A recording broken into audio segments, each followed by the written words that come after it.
ہاں جی، تو ہم نے پڑھا تھا کہ جس حرف کو ہم نے پڑھنا ہے اس سے اگلے حرف کو ہم نے ضرور دیکھا کرنا ہے، ٹھیک ہے۔ اب ہم نے یہاں پہ ضاد جب پڑھنے لگے ہیں تو اگلا حرف دیکھا ہے تو وہ کیا ہے؟ الف ہے، ٹھیک ہے۔ پھر ہم نے کیا دیکھا تھا، کیا پڑھا تھا کہ اگر اگلا حرف تیسرا حرف شد والا ہو یا تیسرا حرف جزم والا ہو تو درمیان والا جو حرف ہے وہ نہیں پڑھا جاتا، ٹھیک ہے۔ لیکن اب ہم نے کیا کرنا ہے، جب ہم نے دیکھا کہ ضاد کے بعد الف ہے، الف کے اوپر کیا آ گئی ہے؟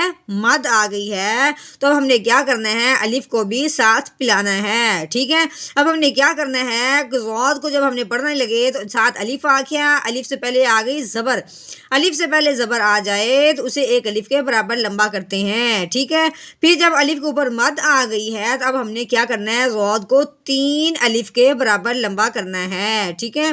ہاں جی، اس کے بعد جب ہم نے لام کے اوپر شد آ گئی ہے تو اب ہم نے کیا کرنا ہے؟ ضاد کو، الف کو، لام کو اکٹھا تینوں کو ملا کے ہم نے بیک وقت پڑھنا ہے، ٹھیک ہے۔ ہاں جی، تو کیسے پڑھیں گے؟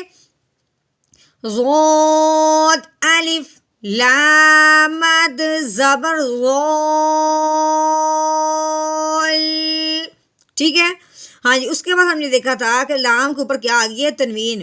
ہم نے کیا پڑھا تھا کہ جب ہم نے تنوین کو بھی پڑھنا ہے، ویسے تو ہم نے ہر حرف کو پڑھنے کے لیے آگے دیکھنا ہے، لیکن جب تنوین آ جاتی ہے تب بھی ہم نے آگے ضرور دیکھنا ہے، ٹھیک ہے۔ کیونکہ تنوین کے بعد آگے اگر حروف ہلکی میں سے کوئی حرف آ جائے تو ہم نے تنوین پہ غنہ ہرگز نہیں کرنا ہوتا، اگر تنوین کے بعد حروف ہلکی نہ آئے پھر ہم نے غنہ کرنا ہوتا ہے۔ لیکن جب ہم نے یہاں دیکھا ہے تو لام کے اوپر تنوین ہے تو آگے فا حروف ہلکی میں سے نہیں ہے، تب ہم نے تنوین پہ غنہ کرنا ہے، لیکن کون سا؟ اخفا کا۔ تو کیسے پڑھیں گے؟ لام دو زبر لاؤ، ٹھیک ہے۔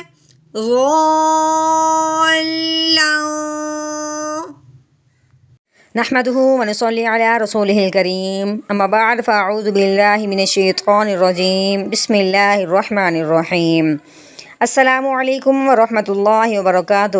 امید ہے آپ سب خیریت سے ہوں گے، انشاءاللہ جہاں ہوں گے ایمان اور صحت کی نعمت سے مالا مال ہوں گے۔ ہاں جی، تو آغاز کرتے ہیں ہم اپنے آج کے سبق کا دعاؤں کے ساتھ، تو چلیے شروع کرتے ہیں۔ اللہم صلی علی سیدنا و مولانا محمد وعلی آل سیدنا و مولانا محمد وبارک وسلم۔ رب اشرح لی صدری ویسر لی امری واحلل عقدۃ من لسانی یفقہوا قولی۔ رب زدنا علما، رب زدنا علما، رب زدنا علما۔ ہاں جی، تو آج ہمارا جو سورۃ الضحیٰ کا چوتھا سبق ہے، تو چلیے شروع کرتے ہیں۔ اعوذ باللہ من الشیطان الرجیم بسم اللہ الرحمن الرحیم۔ واؤ کے اوپر آ گئی زبر، جب واؤ پڑھنے لگے تو اگلا حرف جب ہم نے دیکھا ہے تو اس کے اوپر بھی زبر ہے، تو اس کا مطلب ہے کہ واؤ اس واؤ کے ساتھ نہیں ملے گی، ٹھیک ہے۔ کیونکہ کسی حرف کے اوپر جزم یا شد آ جائے پھر وہ ملاتے ہیں، ٹھیک ہے۔ واؤ زبر وا، اس واؤ کے اوپر کیا آ گئی؟ زبر۔ آگے جب دیکھا ہے آگے بھی کیا ہے؟ زبر ہے۔ واؤ زبر وا، وا وا۔ ہاں جی، جیم کے اوپر زبر ہے، دال کے اوپر بھی زبر ہے، اس لیے دونوں آپس میں نہیں ملیں گے، تو کیسے پڑھیں گے؟ جیم زبر جا، دال زبر دا، جادا، کاف زبر کا، جادا کا، وا جادا کا۔ ہاں جی، آگے جب دیکھا وہ ضاد کے اوپر آ گئی زبر۔ اب ہم نے کیا پڑھا ہوا ہے کہ الف سے پہلے اگر زبر آ جائے تو اسے ایک الف کے برابر لمبا کرتے ہیں، ٹھیک ہے۔ پھر ہم نے یہ بھی دیکھا تھا، پڑھا ہے کہ اگلے حرف پہ اگر جزم یا شاد آ جائے وہ درمیان والے حرف کو نہیں پڑھا جاتا، ٹھیک ہے۔ لیکن اب ہم نے کیا کرنا ہے، یہ جو الف ہے درمیان والا اس کے اوپر آ گئی ہے مد، اس کا مطلب یہ ہے کہ یہ ضاد بھی پڑھا جائے گا، الف بھی پڑھا جائے گا، لام بھی، یعنی کہ ایک وقت میں تینوں حرف پڑھے جائیں گے، ٹھیک ہے۔ اب ہم نے کیسے پڑھنا ہے؟ ضاد الف لام مد زبر ضال، ٹھیک ہو گیا۔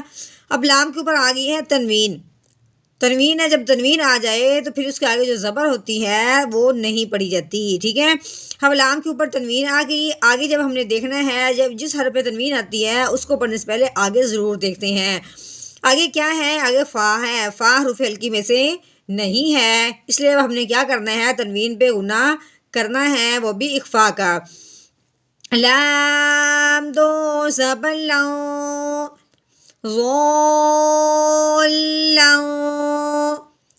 ہاں جی، اب آگے دیکھنا ہے، فا کے اوپر زبر ہے، ہا کے اوپر بھی زبر ہے، اب ہم ان دونوں کو علیحدہ علیحدہ پڑھیں گے، ٹھیک ہے۔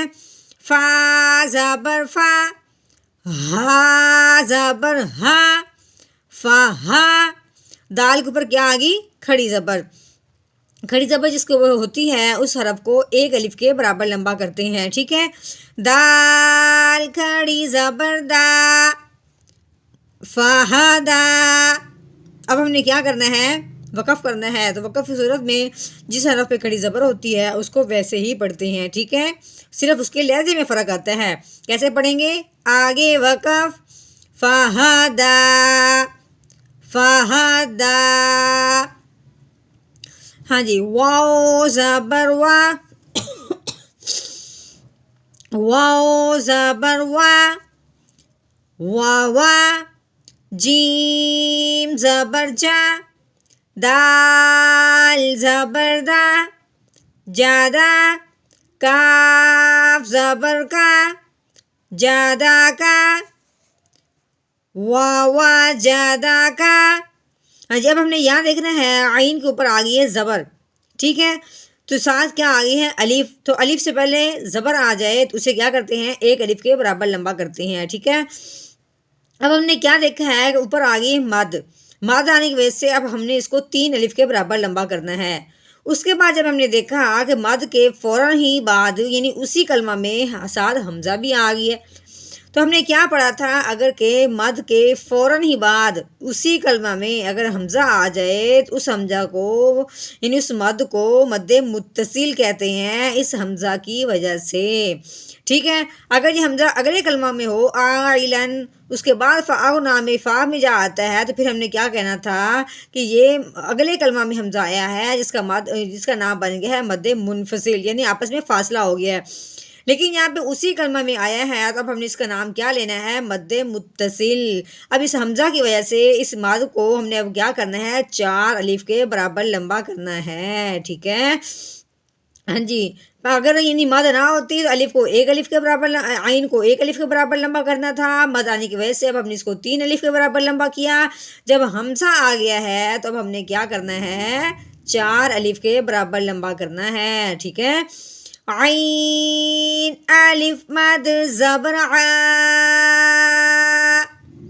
حمزہ زیر ای، ای۔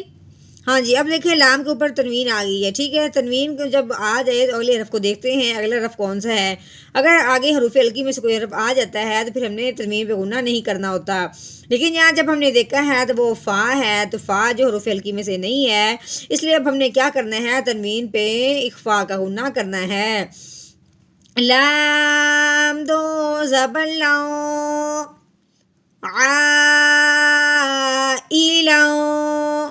ٹھیک ہے۔ اب یہ دیکھیں، فا کے اوپر زبر ہے، آگے الف ہے، ٹھیک ہے، الف ہے لیکن الف کے اوپر کیا آ گئی ہے؟ زبر۔ تو ہم نے کیا پڑھا تھا کہ الف کے اوپر زبر زیر پیش آ جائے، کچھ لگ جائے، اس الف کو کیا کہتے ہیں؟ حمزہ کہتے ہیں، ٹھیک ہے۔ اب ہم نے فا کے ساتھ الف کو نہیں پڑھنا کیونکہ وہ تو اب حمزہ بن چکا ہے، فا زبر فا، ٹھیک ہے۔ اب حمزہ کو جب ہم پڑھنے لگے تو آگے دیکھا تو آگے غین ساکن ہے، یعنی جو چھوٹی سی دال نما جزم ہے یہ غین کے اوپر ہے تو غین ساکن ہو گیا ہے۔ اب ہم نے کیا کرنا ہے؟ حمزہ کو غین کے ساتھ ملانا ہے، حمزہ غین زبر آو، فا آو۔ نون کے اوپر کیا آ گئی؟ کھڑی زبر، ٹھیک ہے۔ اب ہم نے کیا کرنا ہے کہ یعنی کھڑی زبر کو 1 الف کے برابر لمبا کرنا ہے، ٹھیک ہے۔ نون کھڑی زبر نا، فاؤنا۔ یہ جو یا ہے یہ ویسے لکھنے میں آئی ہے، یہ پڑھنے میں نہیں آئے گی، ٹھیک ہے۔ اب ہم نے وقف کرنا ہے تو کیا کریں گے؟ وقف کی صورت میں یہ تو جو کھڑی زبر ہوتا ہے اس کو ویسے کے ویسے رہنے دیتے ہیں، صرف لہجے کا فرق آتا ہے، ٹھیک ہے۔ آگے وقف، فآونا، پہلے ہم نے پڑھا تھا فآونا، اب وقف کی صورت میں فآونا، مطلب یہ ہے کہ یہاں پہ ایک دفعہ بات مکمل ہو چکی ہے. ٹھیک ہے، چلیے اب ہم دوبارہ اعوذ باللہ بسم اللہ کے ساتھ روانگی کے ساتھ پڑھتے ہیں. اعوذ باللہ من الشیطان الرجیم. سورۃ الضحیٰ مکیہ. بسم اللہ الرحمن الرحیم. ووجدک ضالا فہدی. ووجدک عائلا فأغنی. ہاں جی، ہمارا آج کا سبق یہیں تک ہے. امید ہے آج کا سبق کی آپ کو اچھی طرح سمجھ آئی ہوگی. اپنا بہت زیادہ خیال رکھیے، مجھے دعاؤں میں یاد رکھیے. اللہ حافظ.